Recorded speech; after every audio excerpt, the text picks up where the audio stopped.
Hey guys, how's it going? Kevin Cleary here with a knife video for you. Today we're taking a look at the new for 2020 Spyderco Yojumbo. This will be my full review.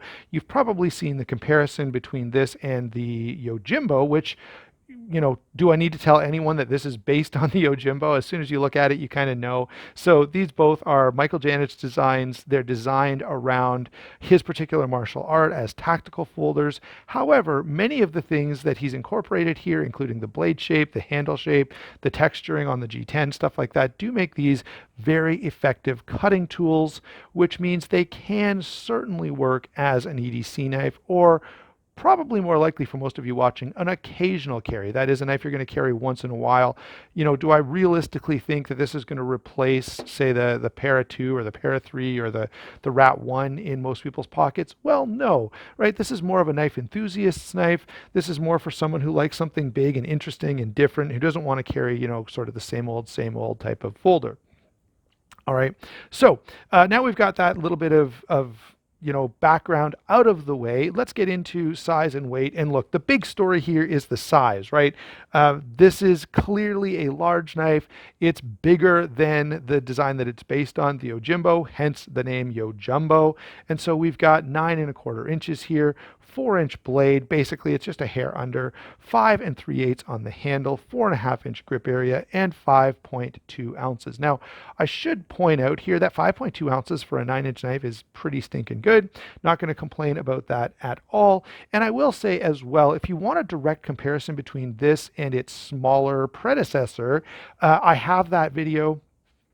If you look back, you can find it on my channel, but also if I remember, I'll put it in the description box down below. If I forget, which I probably will, please go ahead and remind me that I said I'd do that. All right, so now let's get into the knife itself, starting off with this fantastic blade. Look at the grind lines on this. This is a Golden Colorado Spyderco, and I love the grind lines on these knives. Very aggressive hollow grind, super thin behind the edge, very, very fine point, like scalpel fine. Now, that has a lot of great practical uses. All right, but it should be pointed out that, right, that if you drop this, you're likely to break this tip. So be careful with this knife. You can definitely break the tip off. It's very, very fine.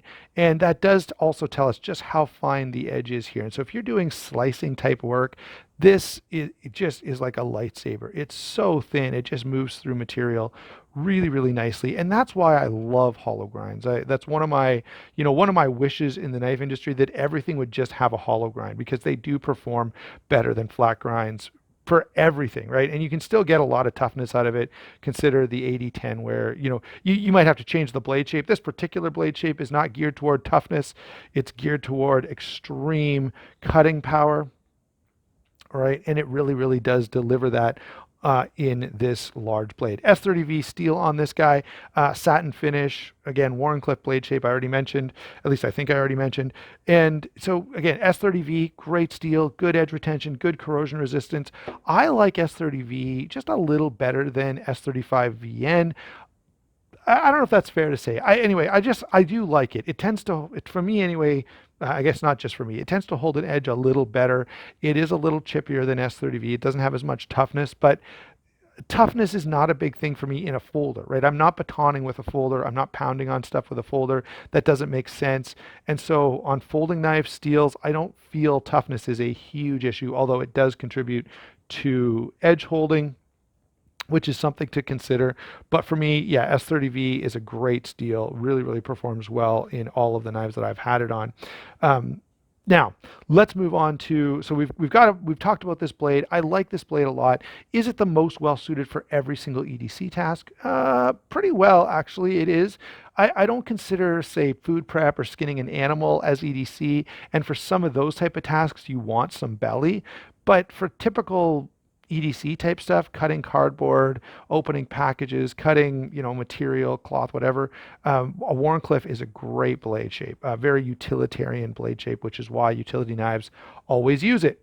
Okay, so That's the last point I wanted to make about the blade before we move on to the action. This has a compression lock, and it's a very well done compression lock. The action on this is very nice. I did have to play with it a little bit to kind of get it where I wanted it to be, and actually need to, I recently had to clean this. It ended up uh, getting used for some stuff, and some gunk and crap got down in here. So I cleaned it all out, and I haven't relubricated it yet. So it's not as good as it normally is. But I will say this, even without any lubrication to speak of in there, it's still very good action. The compression lock is very functional. A couple of people have commented on this, where the tang of the blade comes up into this space a little bit. I don't know, guys. I've used this and carried it a ton, and I've never once had the blade hit me in the finger. I don't. It just doesn't seem like a thing to care about to me. I know some people have been a little bothered by it. I do like the implementation of the compression lock here. The big issue that I have with a lot of compression locks is I can't get my finger on the lock bar. So this is done really, really well. They have a bad habit, especially the Tai Chungs, of rounding this surface, which should not be rounded. I need it to catch my finger. And so the Golden Colorado compression locks tend to be a little bit better. Let's see. Not much more to say. I guess I should explain. Foster bronze washers in here, and this does have a bushing-ish pivot. So it's not a true bushing pivot like you'd see on a Chris Reeve. That is, there's not a separate bushing in there, but it's sort of a stepped pivot. That means when you fully, tighten down this screw, it's going to have stop rather than be able to put pressure directly on the blade. There's an interface here that kind of stops it at a particular spot. Okay. That is worth considering. Lots of Spydercos have this, and they tend to do a really good job of it. I will say this. I did once have a Mannix where the bushing pivot meant that I couldn't get the blade play out of it.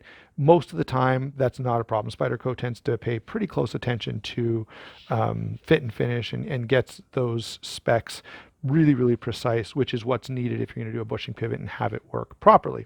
All right, so I like the action on this quite a bit. The Spidey hole is nice and big, which can be an issue on some Spydercos, especially if you're wearing gloves or something like that. Easily flickable. All right, big heavy blade, so you're going to notice that if you sit here and flick this for hours on end, you're going to notice it's a little heavier than some of the other blades you may have at your house.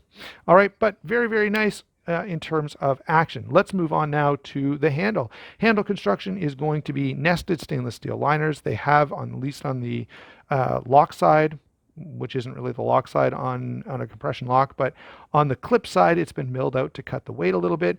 Full stainless steel on the show side. Very, very grippy G10 here. Reminds me a lot of like a Recon 1 or something like that.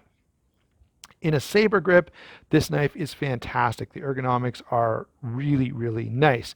In a hammer grip, not so much. Again, other than making these videos and showing you these different grips, this is how I'm going to hold my knife all the time when I'm cutting stuff.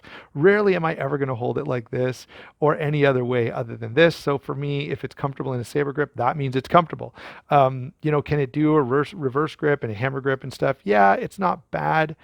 You can definitely do this pretty comfortably.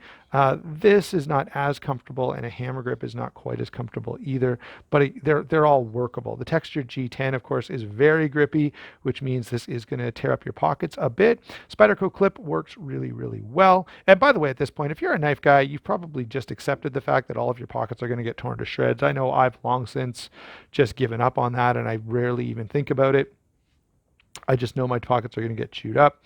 And so not a huge thing there. It is standoff construction, and you can see four-way reversible pocket clip. So whatever configuration you want to carry this in, everyone should know that tip up right side carry is the only right one, but if you want to be wrong, you can use a different configuration. Anything else we need to touch on here? I think we've pretty much talked about all the main points. Let's do some comparisons. This is, again, this is a different knife, guys. It's not meant to easily compare with a lot of other stuff, but the one knife that this brings to mind for me often is the Recon 1. And, kind of similar purpose. The Recon 1 is a heavy duty sort of tactical style knife, but still quite useful as an EDC. And I would say similar things about the Yojumbo. Let's get that one out of the way and give you some other options. How about a Rat Model 1? There it is compared to a Rat Model 1. Kind of, again, similar role, a little more carryable, a little more practical on the Rat Model 1, but clearly not as cool or special. Para 2, you can start to appreciate the size of this when you put it next to a Para 2, which is already nothing to sneeze at. I don't have a lot of ZTs around, but there would be lots of ZTs that could compare to this. The only one I've got is the 707, which is not a comparable knife at all, but I figured ZT deserved a mention at least. Chris Reeve knives in Cosi.